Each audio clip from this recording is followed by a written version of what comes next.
But we can move forward to Purdue with the only head coaching change in the Big Ten. Purdue, after one season, let go of Ryan Walters. They bring in Barry Odom from UNLV. Um, I mean, I normally believe in giving coaches some rope, but 1-11, 0-9 is kind of crazy. I ain't gonna lie. I mean, I get it. He's at Purdue. He's filling in the shoes, the huge shoes left by Jeff Brom, but 0-9 in Big Ten plays is not going to get it done. And then you win one game on the season in general, which I believe was the first game, and then lose out. I can see why people at Purdue were pissed. They returned one starter, which is the fewest not only in the Big Ten but all of the Power Four, and I would imagine in the country, to be completely honest. No, Marshall probably has the lowest in the country because they had to forfeit the bowl game. So it's Marshall. Side note: did Huff get a job? Yeah, he had the job. That's why he left. He got the Southern Miss job. That's right. Southern Miss. And immediately everybody like transferred with him over to Southern Miss, and that's why Marshall had to forfeit because everybody left and went to Southern Miss with him. But and Marshall was very adamant on like not bringing him back. Yeah, they weren't going to pay him. That's why he left. Okay, got you. Southern Miss was like, "Oh, we got a guy that just won our conference to come in conference. Yeah, sign me up." After one of their best seasons. And so, shout out to him. But yeah, they only returned Devin Mockabee, running back with 138 carries, 687 yards, 5 a carry, and 4 touchdowns. So he's going to have a whole new set of teammates and brothers at Purdue. They lost Hudson Card, which really kind of disappointing career for me at Purdue. Last season, 144, 248, 1,641 yards, 58.1 completion percentage, 9 touchdowns and 7 interceptions. Nice clear, again, with Ohio State. One of the few productive players at Purdue, along with Dylan Thiemann, who went to Oregon. Kydran Jenkins, 83 total tackles, 47 solos, and 7 sacks. Yanni Karloftis, again, went to Northwestern. Will Helt went to Clemson. Look at Clemson using the transfer portal, man. The world must be changing very quickly. Defensive end with 56 total tackles, 37 solos, 5 sacks, a fumble recovery, and a scooping score. Ryland Green, who went to Arizona State, along with Kydrich Breelove, who's a safety. Both of them transferred to Arizona State. They had 64th in overall recruiting class, 49th in transfers, but I believe they had 54 incoming transfers. Talk to me about Purdue. Yeah, the 54 incoming transfers is really the big one here. 60 players, I think, involved in the portal. You talk about Odom coming over from UNLV. You look at the schedule, and there's not much in favor in Purdue. I'm rooting for them. I'm hoping, if you go 1-11 and 0-9, you would expect the only way to be up. They're going to have a full competition a full competition at quarterback with Malachi Singleton from Arkansas, EJ Colson from UCF, and I even think Evan Schuba from Washington State. I'm about to say it's 3 of them, but I only wrote down Malachi. I think he went to. And then Malachi Thomas, running back coming from Virginia Tech.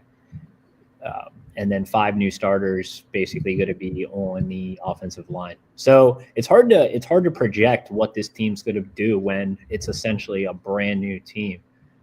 Like I said, looking at the schedule, it's probably not going to be a favorable season for them, but you would like to think that they can improve in the Big Ten or at least overall. They were dead last in the Big Ten last year, obviously at 0-9, and 130th nationally in points per game at 15.8, and then 131st in points allowed at 39.9. So they clearly have to clean up that margin, and hopefully Coach Odom coming in from UNLV with some of his transfers gives them kind of that solid foundation they need, and then they can work with the talent that they brought in within that portal. Yeah, so I wrote down the most transfers for Purdue that I did for any Big Ten team because, like I said, they had 54 incoming. And like you said, it's hard to project when they have a brand new team. Like you only bring back one starter, so it's kind of different. And a whole new coaching staff, a whole new head coach. It's tough to project, but it's tough to be optimistic about it as well. Because I don't think Barry Odom will turn them around right away. Purdue is not a team where they have lofty expectations in football. Now, basketball is a different story. Matt Painter, what he got going on in Purdue, completely different. Purdue is not really a football school. On the other hand, they've had moments with the Drew Breeses and the Aiden O'Connells, stuff like that, but they're not typically the top of Big Ten football. But I wrote down Hershey McLaurin, a transfer safety from Houston, who had 27 solos, 50 total tackles, 3 pass breakups, a pick, and a forced fumble. Braylon Charles, a D lineman from North Texas, who had 4.5 sacks, 29 total tackles. CJ Nunnerly, an edge from Akron, who had 6 sacks, 2 forced fumbles, and 56 total tackles. Chad Brown, a cornerback, who had 6 pass breakups and an interception. Tony Grimes, who for some reason is still in college. I feel like Tony Grimes has been around since the shortened season of 2020. He's well. I think this season is the last season for COVID kids. Yeah. So, well, I don't know if we can say that word on the tube, but the shortened season kids, we'll say that. The COVID kids. Sorry, my bad. The shortened season kids. I think Tony Grimes is one of those, I believe. But yeah, he comes in from UNLV, comes over with Barry Odoms, and again, I wrote down Malachi Singleton, who had 3 rushing touchdowns and a passing touchdown at Arkansas. But if you're ready, we could talk about the schedule. Yeah, let's get into it. I'm gonna keep it short and sweet. They win against Ball State, win against Southern Illinois. I have them losing out from then on. I'll keep it short and sweet. I have them winning 1 Big Ten game, and that was mentioned earlier at Northwestern. And I can see that, to be honest. But yeah, I have them going 2-10, 0-9. Yep, 3-9, 1-8.